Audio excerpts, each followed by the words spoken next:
சிறகடிக்க மாசி சீரியலில் பார்த்தீங்கன்னா விஜயா மற்றது பார்வதி இருவரும் பேசி கொண்டிருக்கும் போதும் ரோஹிணியின் கற்பத்தில் வளரும் குழந்தை மனோஜின் குழந்தை தான் என்ற நம்பிக்கை விஜயாவுக்கு உறுதியாகிறது. இதனால் இனி மனோஜ் மற்றும் ரோஹிணியை சேர்த்து வைத்து விடு என்று பார்வதி அறிவுரை சொல்கிறார். ஆனால் விஜயாவின் மனதில் வேறு ஒரு கொடூரமான திட்டம் ஓடிக்கொண்டிருக்கிறது. ஏனென்றா பார்வதி வீட்டிற்கு ரோஹிணியை விருந்துக்கு அழைக்க சொல்லக்கூடிய விஜயா உணவில் ஏதாவது கலந்து கொடு, அவள் வயிற்றில் வளரும் குழந்தைய கலைத்து விடலாம் என சொல்கிறார் விஜயா. இதை கேட்ட பார்வதி கடும் கோபமடைஞ்சு, ஒரு உயிருக்கு தீங்கு செய்ய நான் ஒருபோதும் துணை நிற்க மாட்டேன், இப்படிப்பட்ட எண்ணமே பாவம் என்று விஜயாவை கண்டித்து அங்கிருந்து கிளம்பி செல்கிறார். இருந்தாலும் ரோஹிணியின் குழந்தையை எப்படியாவது அழிக்க வேண்டும் என்ற எண்ணத்தில் விஜயா திட்டவட்டமாக இருக்கிறார். மறுபக்கம் முத்துவும் மீனாவும் சீதாவை கராத்தே பயிற்சி மையத்திற்கு அழைத்து செல்கிறார்கள்.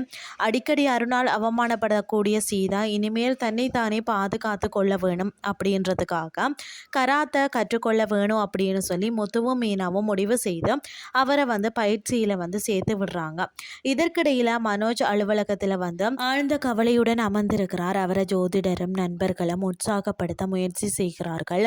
அந்த நேரத்தில் மருத்துவ பரிசோதனையை முடித்துட்டு வரக்கூடிய ரோஹிணி குழந்தை ஆரோக்கியமாக இருப்பதாக டாக்டர்கள் கூறியதாக எல்லாரிடமும் மகிழ்ச்சியுடன் இனிப்பு வழங்குகிறார். ஆனால் இந்த செய்தியை கேட்ட மனோஜின் மனக்குழப்பம் குறையவில்லை. பெயரை மாற்றினால் எல்லாம் சரியாக விடும் என்ற ஜோதிடரின் வார்த்தைகளை நினைத்து அவர் குழம்புகிறார். இதுதான் இன்றைய நாளுக்கான எபிசோட்.